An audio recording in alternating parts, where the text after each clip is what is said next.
He has to use his other hand for counting stage wins next, even with all the uncertainty.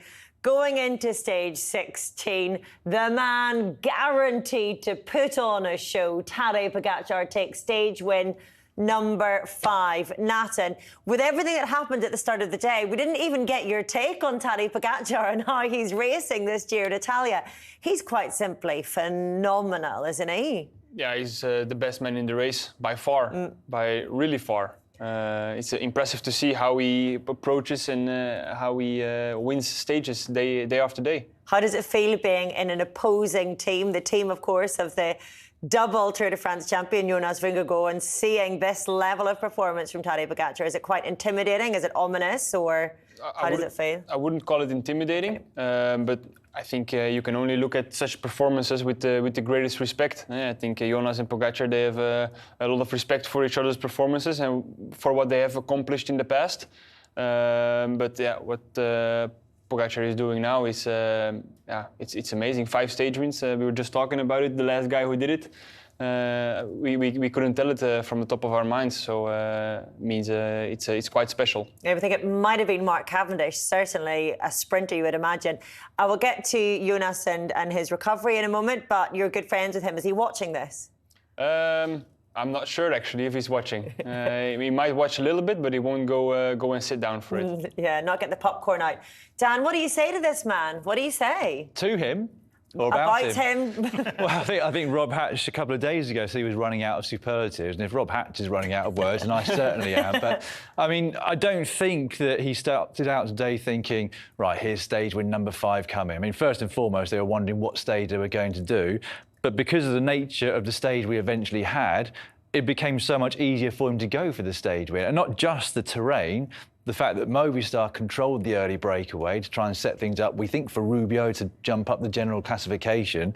Had it not been for that, I think UAE would have been quite happy to allow Break to go up the road, even though it was mainly sort of downhill flat, then the summit finish. But as things rolled through, they just hardly had anything to do in order to put Pogačar into a position to win the stage. But we were all discussing here whether he was actually looking to allow Pellizzari the stage win, because when he went, yes, he opened up a gap, but it wasn't with the normal sort of fire in his legs that he has when he goes on the attack. And even as he came up to him, he didn't roll past or fire past in a way that suggested he wanted the win adamantly. He just rolled past in a way that was like, if you can get on my wheel, get on my wheel. And we don't know the answer to that, but it certainly seemed as though he rode it in a slightly different way at the finish. But he doesn't need to anymore. He doesn't need that explosion, does he, Robbie? He's got such a comfortable lead and he's clearly so much better than everyone else. He can just roll up, see if the young lad can stick in his wheel. He can, oh, well, sorry about that. I'm going to go on and take the stage win and do it comfortably. He doesn't need to, but he can, and he loves it. And it's another summit finish. And I've said it before, I'll say it again, it's Ground Pog Day. It's just over and over and over again.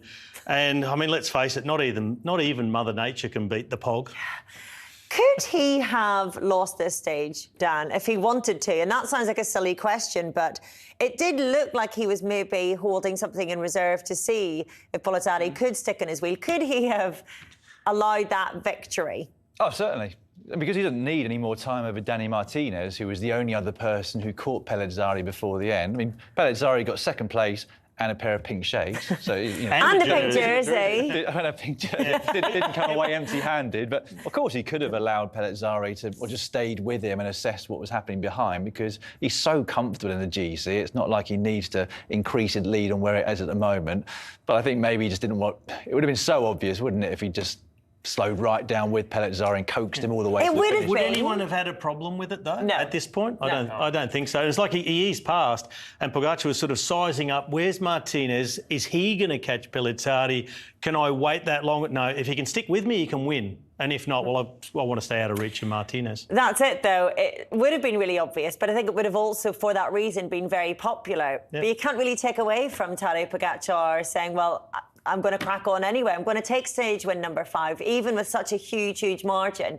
He's a winner. He's a champion, Nathan. No, I agree. I agree completely. But he's not... He wouldn't be giving the stage to Martinez. And if Pellizzari was able to follow him, then he could have given the stage away to a young guy, a guy who showed courage to attack before the big guys attacked. So I think it was just a matter of legs with Pellizzari. Otherwise, he would have won. He would have won a stage in the Giro. You have to tip your hat again. I mean, I've said this so many times during the Giro. Not just the Pellizzari, but that whole team, the way that they've ridden. You know, go back a few years, there were people saying they don't deserve the invite to this race. They just go in the television breaks. But they've been up the road on lots of days where it wasn't just the sprint day that was kind of on a hiding to nothing. Second place today, it wasn't from the early breakaway, let's not forget. It came from the peloton. That was an incredible ride from him. I do love this, though. They were going in for a hug, and Giulio Pellizzari seems to be stopping Pog from giving him a hug, first of all, and saying, no, can I have your glasses first? And then Pogacar also hands over the Maglia Rosa. Yeah. You can't blame him for that, can you? He's 20 years old. He's the youngest rider in this race. This is a huge moment as well. To even finish second, to be in with a chance of winning his first professional career win. You can't blame him for taking a few souvenirs, can you? No, you can go any further. So can I have his socks? Shorts. Anyone got a Sharpie? Can I sign? Well, maybe Pogacar's just saying, here, this is a bit dirty, wash it, bring it back tomorrow, I need it again.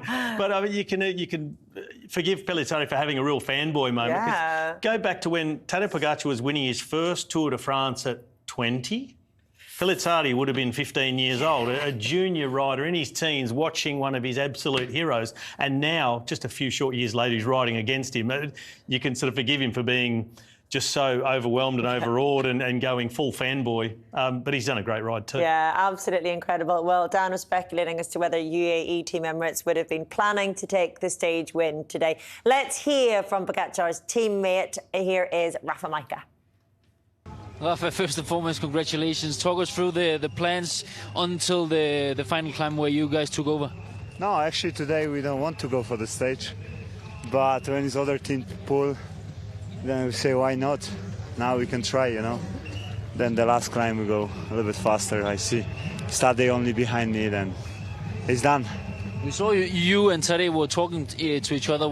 How was the communication? What did you say to each other? Actually, Tadej wants, then I go for the stage.